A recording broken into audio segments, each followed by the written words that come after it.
Lois, do you have change for a 50? I thought you might be a little short. That's getting you back to earlier.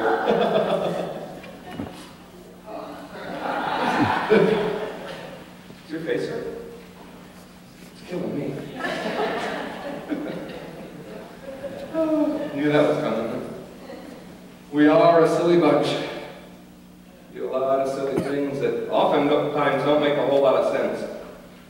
I watched the movie Tron this past week with Austin, and I remember this part where Jeff Bridges, who played the part of Flynn, who had created this game universe, so to speak, and he had realized that he had made a huge mistake in creating kind of an alter ego. He created basically a clone of himself within this world, a program, as they called it, who was supposed to be creating a perfect world within this game. Because he was human, it was a little more difficult for him to conceive it, so he created this clone. But everything went downhill. And finally, after 20 years within this game, he realized what it was. And this was at the point where his son goes into the game to try to find him. And he says to Clue, which is the clone that he made of himself, he went up to him and he tried to hug him, and he says, Clue, well, actually Clue starts with him, he says, I've done everything that you created me to do. I tried to make the perfect world, and you didn't even appreciate it. And so Flynn apologizes to Clue and tries to hug him. He says, Clue, he says, I was foolish.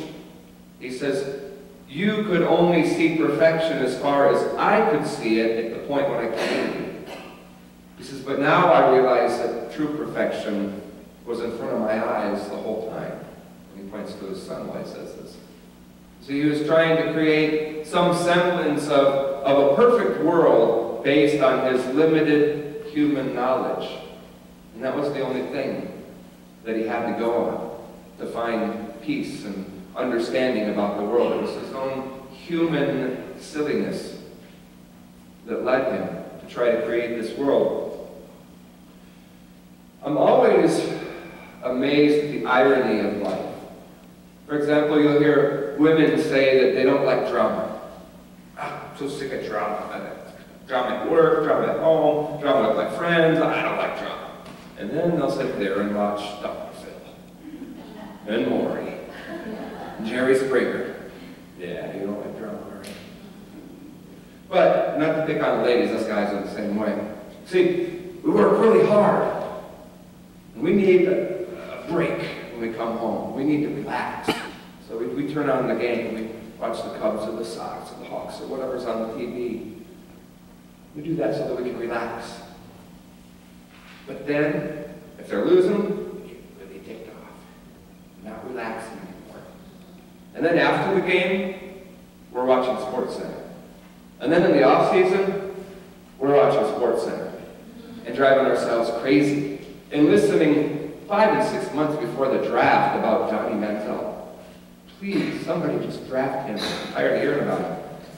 I couldn't believe it the other day, just to show how they were picking and reaching for threads and something to say. They were talking about Michael Vick. No, they were talking about RG3.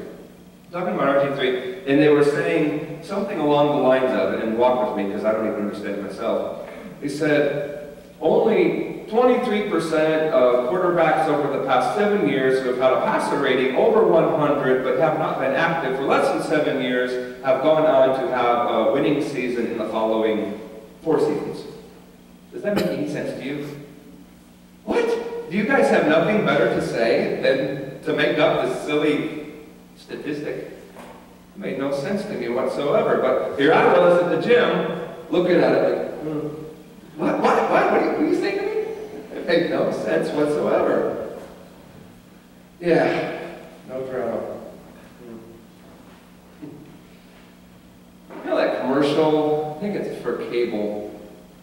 And it's talking about how satellite is bad. You know, like if your satellite goes out, then you're going to sit there in the dark and do nothing. And if you sit out in the dark and do nothing, you become bitter. And so, end of the story, the punchline is don't have satellite, have cable. So it's kind of like that. If you sit there all day and watch Jerry Springer, or if you sit there all night and watch SportsCenter, you're going to not be able to sleep and you're going to work yourself yourself up. And if you work yourself up and you're not able to sleep, you're going to become really bitter. And if you're really bitter, you're going to attack people. And if you attack people and you're an insomniac, you might turn into a zombie and try to eat people. So don't waste your time at Jerry Springer Sports Center. Kind of. Well, it's not really that bad. But really, we all individually have passions in life, things that we want to achieve, things that we think are going to be the pinnacle of our existence right here on earth. Those things that we tell us, before I die, I want to do this. Each of us, whether it's right here and obvious to us, or if it's something that we have to think of for a minute, that we say, oh yeah, I did have that one thing, that passion that I always said that I was going to do. Write a book, start a nonprofit, climb Mount Everest, whatever. What was that one passion? Have we done it? Probably not. But what stopped us? All of those little things that we reach out to numb our minds and to help us relax, those things become a fixation and prevent us from having peace because they become an excuse almost so that we don't have to do that which we said is the ultimate meaning of our lives. If we're honest, we're like those disciples. We're kind of scared. Kind of scared that we might fail. Kind of scared that we might just screw it all up. And we'll wish that we didn't even try in the first place. And it's just like these disciples in this text. Because we read last week that they saw and they believed, and now we heard, the people going to Galilee and Jerusalem, and oh, we saw Jesus and he's alive, and woohoo, and they all believed, and but here they are, hunkering down in the upper room, pre-Pentecost, scared to death. The door was locked. They were scared of the Jews coming in and attacking them. And so they hunkered down there, having nothing better to do than sit there and be afraid. What did Jesus say to them? What did he tell them that their natural state of existence is really? Peace. Peace be with you, he said. Now we take it out on Thomas a lot that he was a doubter, that doubting Thomas, that got him. We all doubt. That's fine. We're supposed to. We're rational human beings. Of course, we doubt. It's okay. But it's not okay when that's all we do. We hunker down in fear and we never, ever, ever try. We're paralyzed by our fears because we haven't put our finger in the side or in the hands of Jesus. We haven't felt something tangible to tell us that it just might be possible to achieve our dreams, to reach our passions and do the things that we feel made to do. No, Thomas was no different than the rest of us. The big difference is we still have a chance. We're still here. And we still realize that peace is our natural state. It's us who stirs up the pot. 90% of the things that give us consternation and worry, we create for ourselves. Peace be with you, Jesus said.